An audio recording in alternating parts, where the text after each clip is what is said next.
দখল ও দূষণে সৌন্দর্য হারাচ্ছে ফেনীর রাজাঝি দিঘি। বিস্তারিত জানাতে সরাসরি যুক্ত হচ্ছেন সহকর্মী তোফায়েল আহমেদ নিলয়। আর নিলয়, পরিবেশ রক্ষায় কি বলছে কর্তৃপক্ষ? হ্যাঁ তোহা, আসলে আপনি যেমনটি বলছিলেন, আপনাকে শুরুতে বলে রাখি যে ফেনী প্রাণকেন্দ্রে অবস্থিত ঐতিহ্যবাহী রাজাজির দিঘি। এই দিঘিটি আসলে জেলার প্রাচীনতম স্থানগুলোর মধ্যে একটি অন্যতম।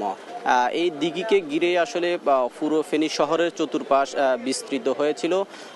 সেই দিঘির পাড়ে কিন্তু হাজারো মানুষ যারা শরীর চর্চা করে, সেই সকল মানুষগুলো এখানে আসে তাদের স্বস্তির নিঃশ্বাস ফেলে। আমার পিছনে আসলে যেটি দেখতে পাচ্ছেন, আসলে এটি হচ্ছে দিঘির পাড়। সেটি আসলে দেখে বোঝা যাবে না যে এটি আসলে একটি দিঘির পাড়। সেখানে আসলে দেখা যাবে যে সেটা কোনো ব্যক্তি মালিকানা প্রতিষ্ঠান বা কোনো ভাড়া দিয়ে চালাচ্ছে এ ধরনের। আসলে কিন্তু এটি এই ঐতিহ্যবাহী দিঘিরই পাড়, সেটিকে দখল করে সেখানে প্রায় 300 থেকে 350 দোকান গড়ে তুলেছে একটি দুষ্কৃতিকারীরা। তবে এগুলো বছরের পর বছর এভাবে চললেও আসলে সেগুলো দখলমুক্ত করার জন্য পৌর প্রশাসন এবং জেলা পরিষদের পক্ষ থেকে বারবার উদ্যোগ গ্রহণ করা হলেও আসলে সেগুলো দখলমুক্ত হওয়ার প্রায় কয়েকদিনের মধ্যেই আবার সেগুলো কিছু দুষ্কৃতিকারীরা আবার দখলে নিয়ে নেয়। তবে এ পর্যন্ত আমরা দেখেছি পৌর প্রশাসন এবং জেলা পরিষদ তারা নতুন করে উদ্যোগ গ্রহণ করছে বলে আমাদেরকে জানিয়েছে।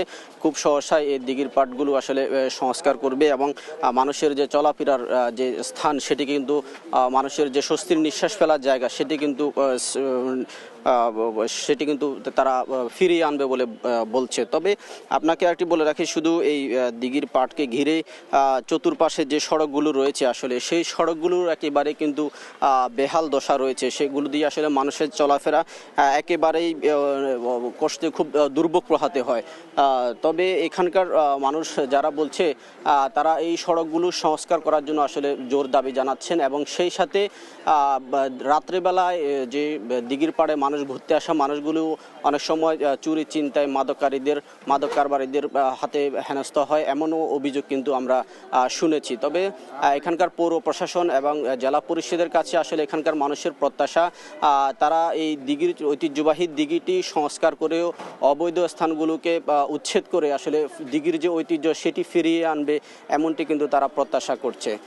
তো হ্যাঁ, এই ছিল আমার কাছে দখল নিয়ে সর্বশেষ তথ্য। নিলয়, আপনাকে ধন্যবাদ। দখল ও দূষণের সৌন্দর্য হারাচ্ছে ফেনীর রাজাঝি দিঘি এবং এই বিষয়ে সর্বশেষ জানাচ্ছিলেন আমাদের সহকর্মী নিলয়।